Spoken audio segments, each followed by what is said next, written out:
죽어도 사는 부활 믿음이란 제목을 가지고 우리 함께 말씀을 나누기 원합니다.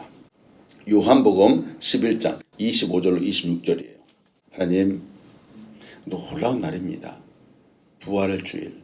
2000년 전 예수님께서 죽음을 이기시고 살아난 놀라운 날입니다.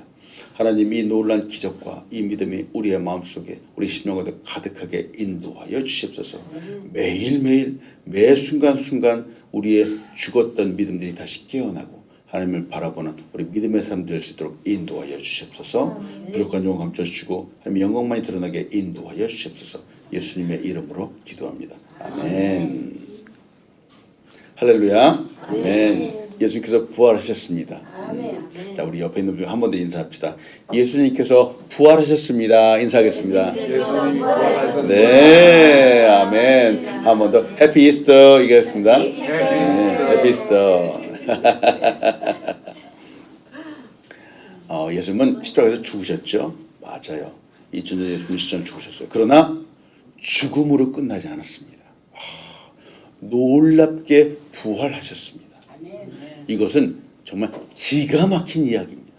기가 막힌 이야기예요. 이 부활의 사건은 예루살렘 땅에서 실제로 일어났던 일입니다.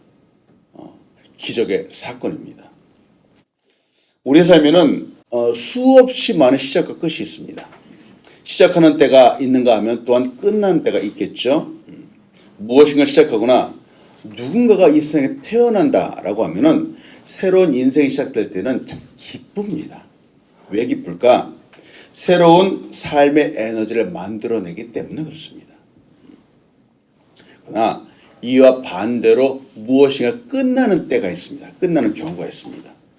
어떤 일을 성공적으로 마칠 때는 참 기분이 좋겠죠. 그런데 그건 반대로 정해진 시간이 다 되어서 어떤 일이 끝나는 때가 있습니다. 혹은 이 세상에 작별을 고하는 죽음의 때도 있습니다. 이때는 슬픕니다. 삶의 에너지, 기쁨의 힘이 사라지기 때문에 그렇습니다. 저도 어린 시절 얼마 전에 물론 어머니께서 돌아가시긴 했지만 어린 시절 친척이나 아는 분이 돌아가셨다라고 하는 이 말을 들으면 왠지 정말 슬펐습니다. 이 땅에서 그분을 더 이상 볼 수 없기 때문에 그렇습니다. 그런데 예수 믿고 성경을 알게 되면서 제가 믿고 섬기는 예수님이 죽음만으로 끝나지 않았다는 사실을 알게 되었습니다. 오, 예수님 부활하셨다는 사실을 알게 되었고 그 이후로부터 저는 말로 형언할 수 없는 큰 감동과 기쁨의 역사가 저희 안에서 나타나기 시작을 했습니다. 2000년 전 금요일, 그날은 어둠의 날이었고 죽음이 가득한 날이었죠. 그러나 3일 후, 3일이 지난 후 예수께서 부활하신 그날은 가장 밝은 날이 되었습니다. 이전과는 다른 생명이 가득한 날이 되었습니다. 이제는 더 이상 죽음 가운데 소망을 가질 수 없었지만 꿈과 바라던 것들을 다 접어버려야 되었지만 이후에는 부활의 이후에는 바라던 것들, 소망한 것들을 넘어서 이제는 가슴 벅찬 비전을 품게 되었습니다. 이게 부활 사건의 놀라운 역사예요. 바로 예수 그리스도의 부활의 사건이 바로 그것이죠. 오늘 이 꿈과 비전, 이 가슴 벅찬 하나님의 역사가 우리의 삶 속에 가득하기를 축원합니다. 아멘. 자, 말씀 들어오면서 이런 거 나눕니다. 인생의 최대의 슬픔은 죽음의 문제입니다. 그렇죠. 맞아요. 이 세상에서 가장 강한 것은 죽음입니다. 가장 슬픈 것도 죽음입니다. 왜 죽음이 가장 강한 것일까? 이 세상에 태어난 모든 사람들은 다 죽음 앞에서 굴복하기 때문에 그렇습니다.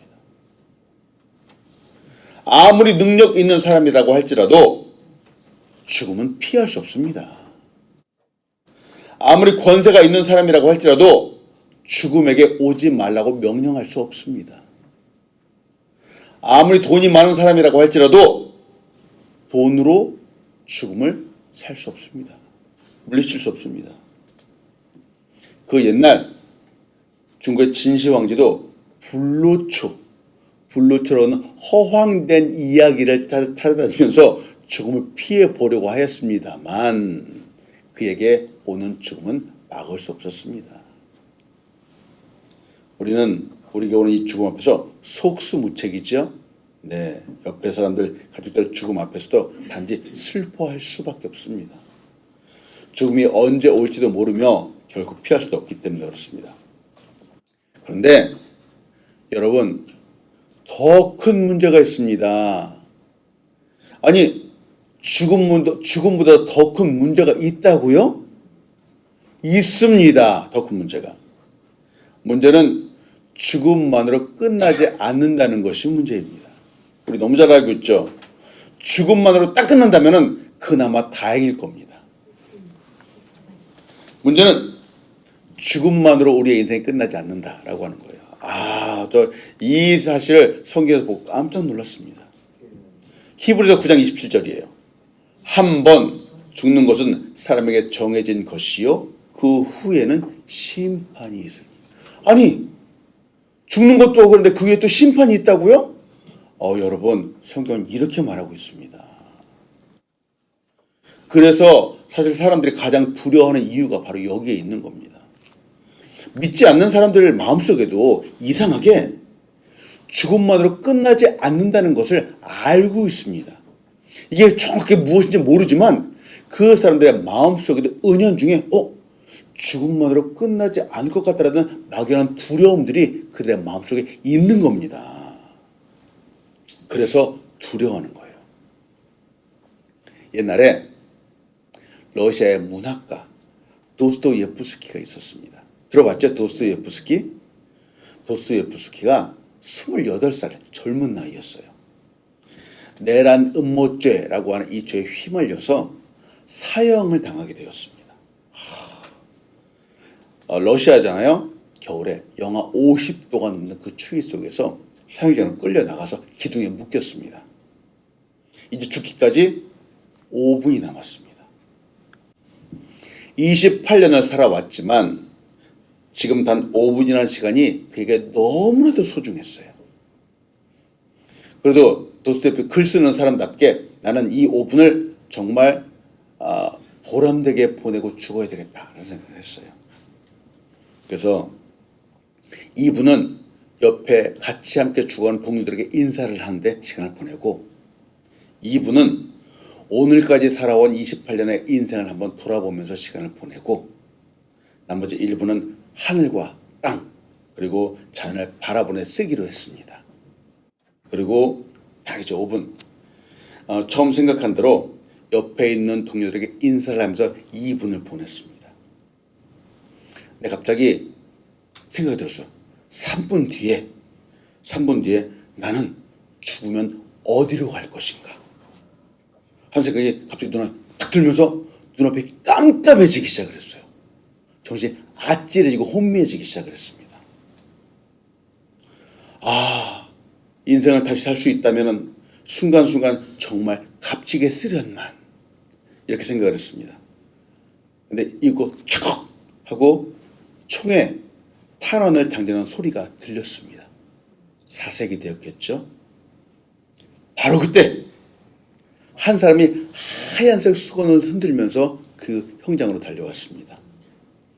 그 사람을 죽이지 말라는 황제의 특사를 가지고 왔습니다. 도스토예프스키는 딱 3분 남겨놓고 사형을 면하게 되었습니다.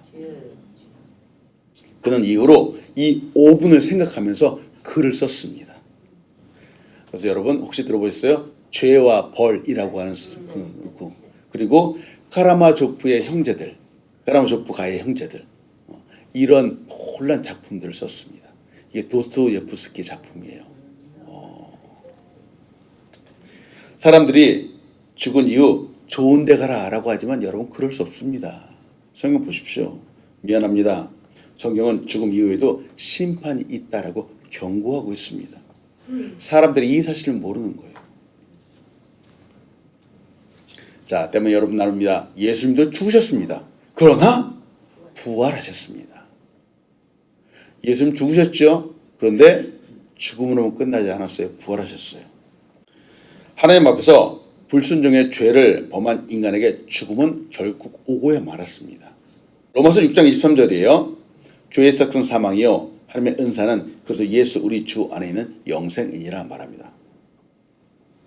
우리가 가장 두려워하는 죽음, 그 죽음의 원인은 바로 죄 때문입니다. 죄 때문입니다. 죄의 삭은 사망입니다. 우리가 잘 아는 것처럼 우리 인생은 스스로 이 문제를 해결할 수 없습니다. 죄의 문제를 해결할 수 없다라고 하는 이 말은 곧 우리 인생이 죽음의 문제도 해결할 수 없다라고 하는 뜻입니다. 그렇겠죠. 나 스스로가 이 죄의 문제를 온전히 해결할 수 있다면은 죽음은 오지 않을 겁니다. 그러나 이 세상의 그 어느 누구도 자신의 이 죄의 문제를 해결할 수 없습니다. 그래서 모든 사람은 하나도 예외 없이 죽음을 맞이하게 됩니다. 그런데 나의 이 죄의 값을 담당해 주신 분이 바로 예수님입니다. 놀랍지 않습니까? 하나님이신 예수님께서 이 땅에 오셨죠. 아이의 모습으로 인간의 몸을 입고 오셨습니다. 30대가 되시자 그때부터 말씀을 이루기 위한 그 사역들을 하셨습니다. 감당하셨습니다. 예수님의 가장 큰 사역 중에 하나가 바로 십자가의 죽으심입니다. 3년 동안 고생을 하시면서 사실은 십자가를 향하여 가시는 발걸음이었어요. 죽음, 우리 인생의 가장 큰 두려움이요, 또 슬픔이요, 절망이 되는 이 사명을, 이 죽음을 바로 예수님이 감당하셨습니다. 원래 하나님이신 예수님은 이런 죽음을 당할 필요가 없는 분이었죠. 그런데 십자가에서 죽으신 이유는 바로 나의 죽음을 대신하기 위해서 죽으셨죠. 나의 이 죄의 값을 대신하여 죽어주신 분이 바로 예수님이라는 거예요. 누군가가 나를 대신하여서 죄의 값을 대신하여 죽어준다는 것은 놀라운 일입니다. 내가 어떠한 수단과 방법을 동원해도 결코 할 수 없는 그 일을 누군가가 대신해 준다면 이것보다 기쁜 일이 어디 있겠습니까? 그런데 더 놀라운 일은 나를 대신해 죽으신 예수님께서 부활하셨다라고 하는 겁니다. 아멘. 예수님께서 죽음에서 일어나셨습니다. 다시 사셨습니다. 십자가에서 죽으신 지 3일 만에 다시 살아나셔서 무덤에서 나오셨습니다. 아멘.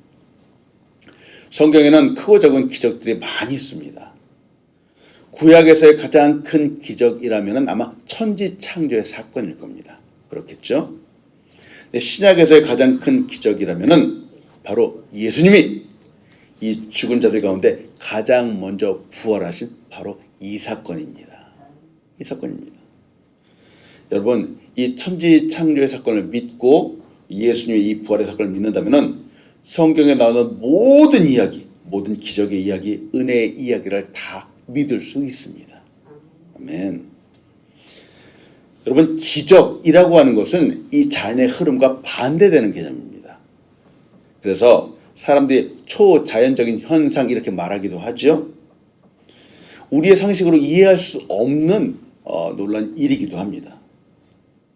부활은 앞에서 보았던 죽음, 우리가 가장 두려워하고 그 누구도 해결할 수 없는 이 죽음을 바로 이기는 사건입니다. 바로 예수님께서 죽으면서 부활하셨죠. 죽음을 이기셨습니다. 자, 질문합니다. 예수님께서 부활하셨다고 하는 이 사실, 이 예수님의 부활을 믿으십니까? 아멘. 아멘. 아멘. 잘하셨습니다. 우리 기독교 신앙의 기초, 근거는 여러분 기적에 있지 않습니다. 자, 이게 무슨 뜻일까? 예수님의 탄생하신 놀라운 기적이죠. 예수님 십자가, 그 죽으심의 놀라운 은혜입니다. 그런데 이 모든 믿음 중에서도 여러분 부활을 꼭 믿어야 됩니다. 부활을 꼭 믿어야 됩니다. 어느 선교사님이 한국을 방문하셨어요.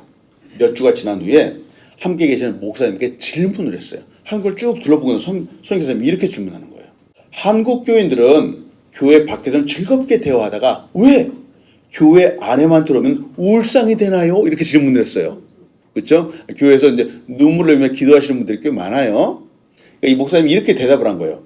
아마도 예수님이 십자가에서 죽으신 것을 묵상해서 그런 것 같습니다. 이렇게 대답을 했어요.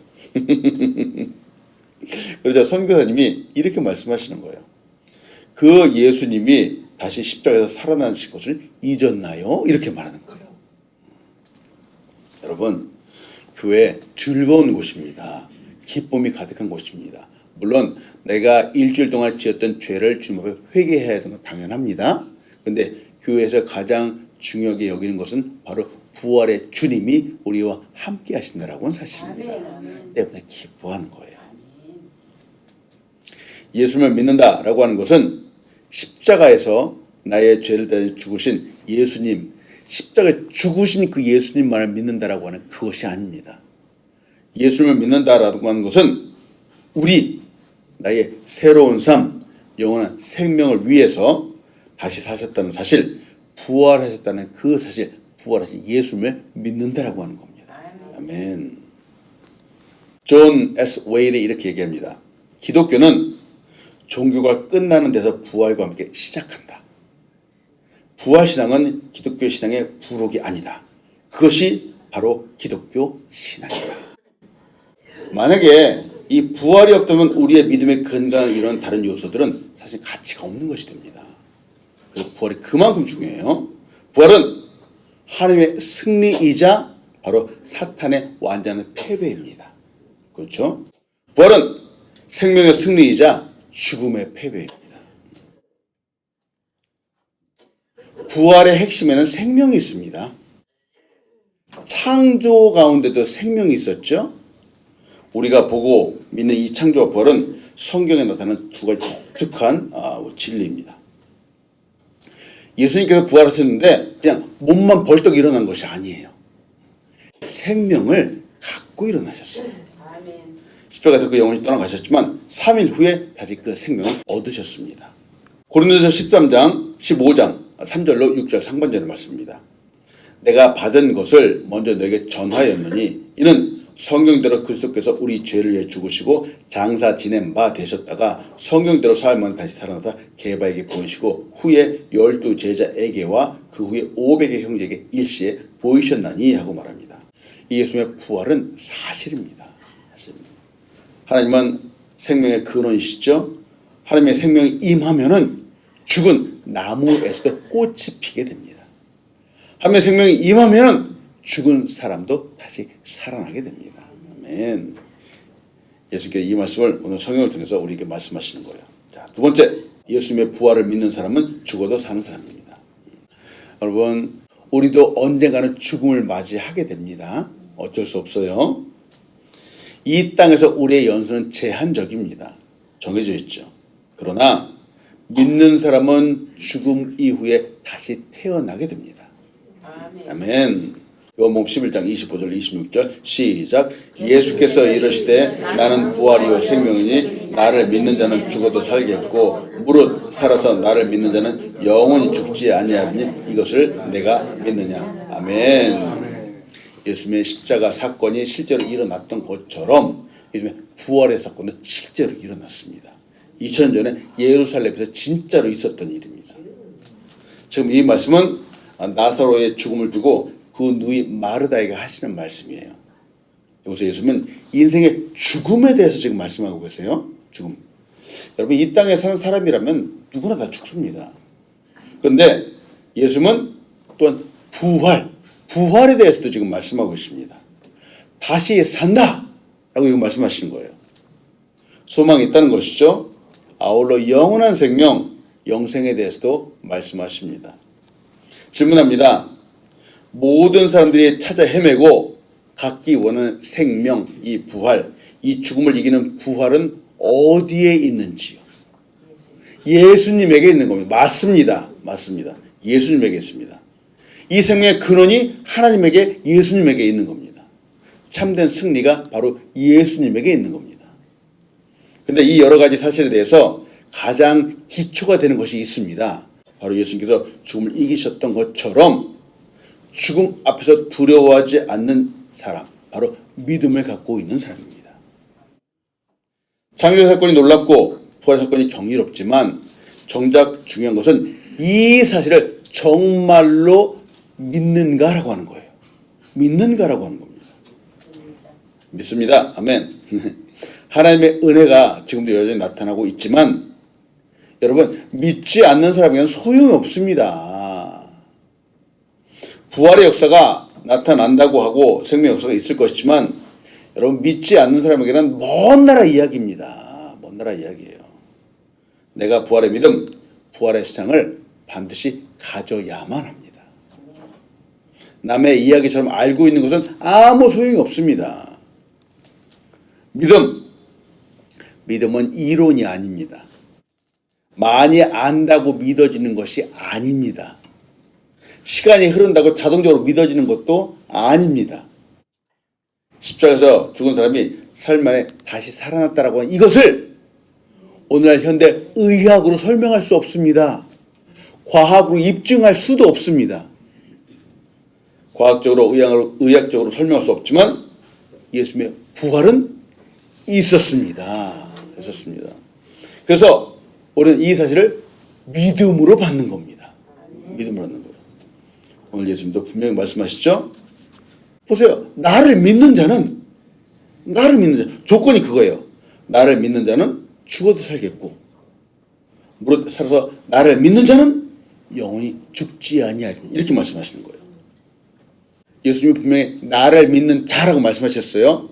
이 기적, 이 부활의 역사는 사실이지만 안타까운 것은 이 기적이 모든 사람의 것이 아니라고 하는 겁니다. 믿는 사람의 것입니다. 믿지 않는 사람의 것이 아닙니다. 아멘. 예수님의 부활 생명은 죽음을 이기는 것입니다. 때문에 예수님을 믿고 이 부활을 믿는 사람은 죽음 앞에서도 두려워하지 않습니다. 죽음에 눌려 지내지 않습니다. 믿는 사람도 육체의 죽음을 맞이하게 되죠. 그러나 예수 믿는 사람은 이미 영생을 가졌기 때문에 육신의 죽음이 큰 두려움이 되지 않습니다. 부활은 신비로운 일입니다. 그러나 믿는 사람은 죽음 앞에서 끝나지 않습니다. 영광의 몸으로 다시 부활합니다. 아멘. 빌립보서 3장 20절로 21절이에요. 그러나 우리의 시민권은 하늘에 있는지라 거기로부터 구원하는 자 곧 주 예수 그리스도를 기다리느니 그는 만물을 자기의 복종하게 하실 수 있는 자의 역사로 우리의 낮은 몸을 자기의 영광의 몸의 형체와 같이 변하게 하시리라. 아멘. 자, 우리의 몸도 분명히 부활합니다. 아멘. 자, 말씀했습니다. 부활의 예수님과 함께 죽음을 이기는 삶을 사는 우리 한 사람 한 사람 되기를 축원합니다. 부활의 예수님과 함께 사는 죽음을 이기는 믿음을 갖고 사는 삶은 도대체 어떤 삶일까요? 도대체 어떤 삶일까? 자, 부활의 믿음을 갖고 사는 삶이 어떤 삶인지 우리 한번 보겠습니다. 언제나 기쁨으로 얼굴이 빛나는 꽃을 파는 할머니가 있었습니다. 이 할머니는 비가 와도 눈이 와도 늘 웃는 얼굴로 꽃을 팔고 있었습니다. 늘 지나가면서 꽃을 사던 한 분이 늘 웃고 있는 할머니의 그 얼굴이 너무 궁금한 거예요. 궁금해서 어느 할머니가 물어봤습니다. 할머니는 걱정 근심이 전혀 없으신가요? 이렇게 물어봤어요. 왜 늘 웃고 있으니까. 그래서 이제 할머니가 대답하죠. 아유 천만에요. 사람에게 걱정 근심이 없을 수가 있나요? 내게도 역경과 고통이 있답니다. 이렇게 얘기했어요. 아니 그런데 어떻게 그렇게 기쁘게 늘 웃으면서 그렇게 사실 수가 있죠? 그래서 할머니가 이제 대답하는 거예요.